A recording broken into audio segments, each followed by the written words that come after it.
Bueno, vamos a comentar brevemente el apunte sobre la etnografía, ¿sí?, que teníamos para leer. En principio el autor hace un breve raconto histórico, empieza explicando que desde la antigüedad ya hay algunos rastros sobre la apreciación de los otros, habla de los autores de, por ejemplo, Tácito, Heródoto, inclusive luego Marco Polo, hasta el medioevo, ¿no? Ya hay rastros de analizar a un otro y de contar experiencias vividas, y son los primeros rasgos de una etnografía. Entendemos por etnografía, por supuesto, a una metodología de investigación que viene de la antropología y que tiene como objeto de estudio distintas civilizaciones o distintos grupos sociales, ¿sí?, distintas caracterizaciones culturales de esos grupos sociales. En un principio fueron grupos extraños. Continúa con los expedicionarios y los conquistadores. Seguramente habla del descubrimiento de América y de un rasgo de asombro y perplejidad en esos comentarios.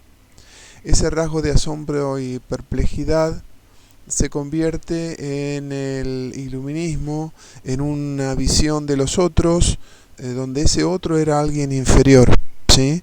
Entonces, como ese otro era alguien inferior, había que hacer un contorno de esa humanidad diferente a la que uno explicaba y a la que uno describía, ¿no? Entonces la etnografía también empieza a hablar de barbarie y de civilización y de una centralidad donde alguien es superior a otros. Luego, esa situación del iluminismo, digamos que se concretiza y se hace explícita científicamente con el evolucionismo. Fines del siglo XIX hay un planteo científico que viene de las ciencias naturales y ya hay un etnocentrismo europeo, es decir, una visión más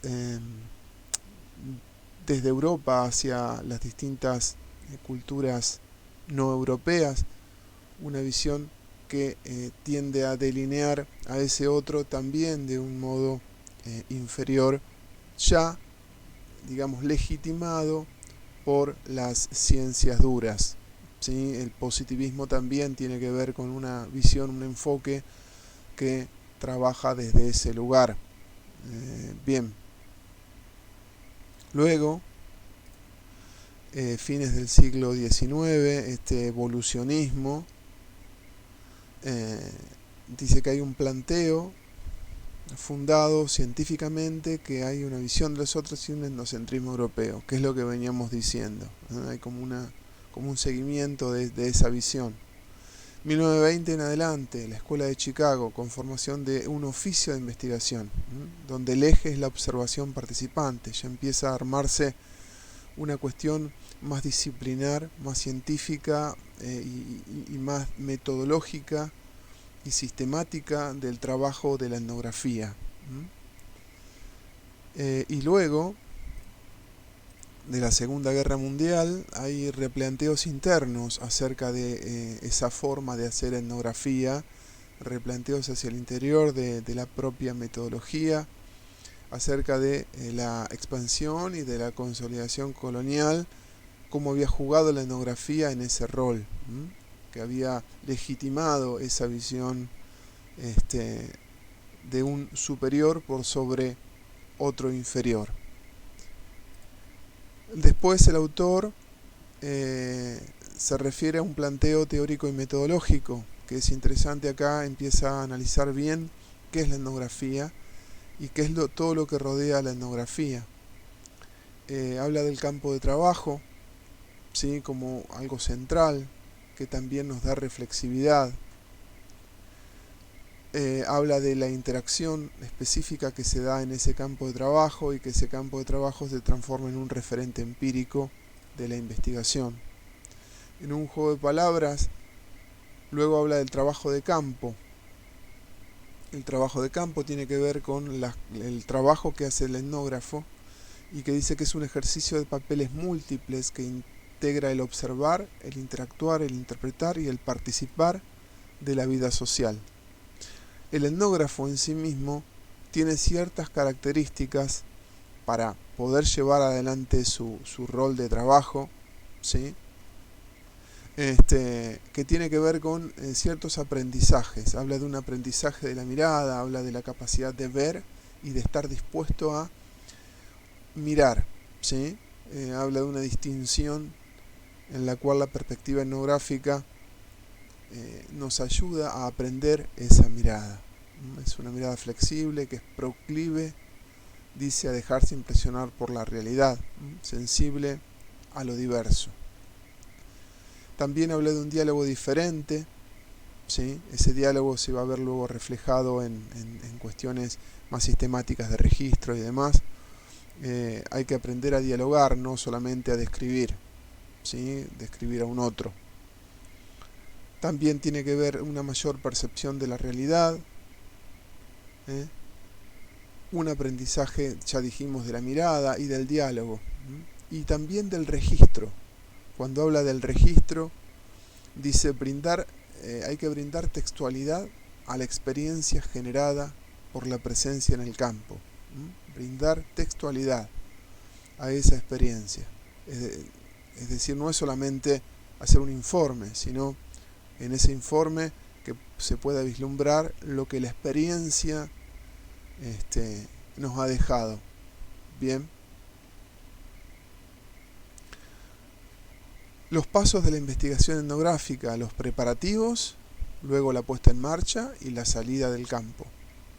Respecto de los preparativos es muy importante tanto la entrada y todo lo que implica entrar a un campo, hacer los contactos, pensar el diseño de investigación, la propuesta específica, por qué elegir un campo y no otro, ¿sí? El abordaje de la realidad, cómo lo vamos a hacer. Luego la puesta en marcha y el desarrollo. Dentro de la puesta en marcha están los que llamaba el autor los porteros o informantes, que son las personas que nos van a franquear el paso al espacio de trabajo.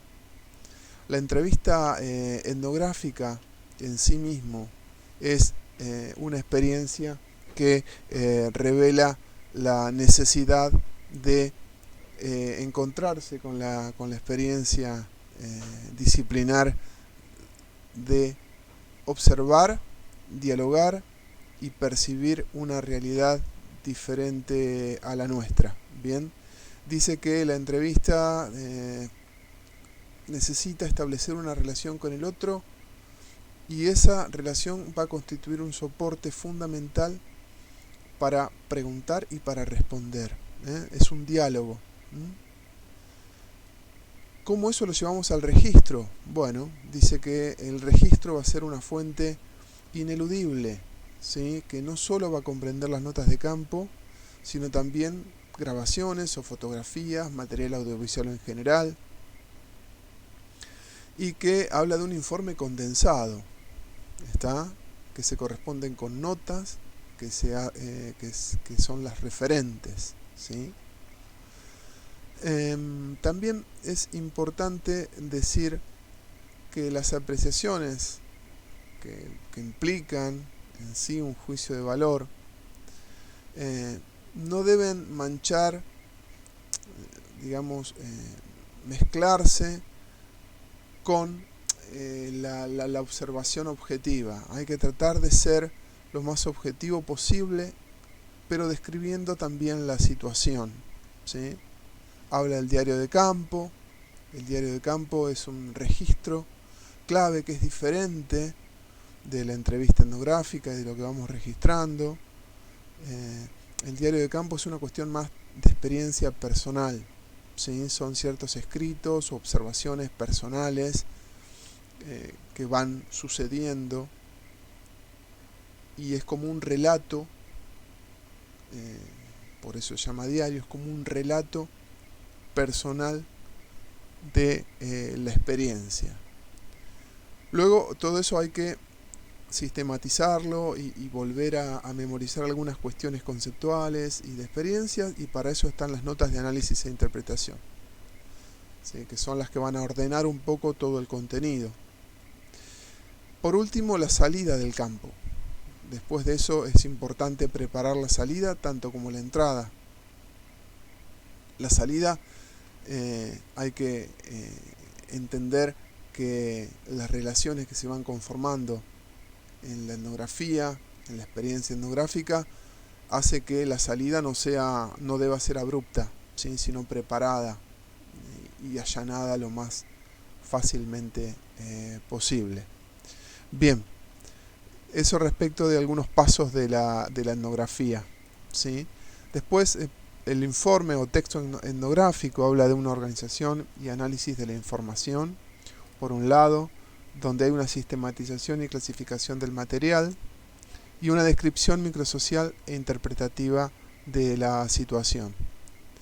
Por otro lado, habla de la redacción de la etnografía, habla de una historia natural que tiene que ver con una forma de escribir el informe en la cual lo que hay son como una secuencia selectiva de hechos significativos, ¿sí? Luego un modelo biográfico donde habla de distintas manifestaciones como biografías o historias de familia o comunidades. Y por último, el temático, que tiene que ver con una escritura más académica acerca de los temas que se han abordado. Por supuesto que la etnografía finaliza siempre con el texto etnográfico, con un informe donde va a aportarse toda la experiencia de una manera sistemática y reflexiva. ¿Está? Esto es un breve resumen, un breve comentario acerca del apunte que tenían que leer sobre etnografía, ¿sí? Seguiremos con otro apunte más adelante. Gracias.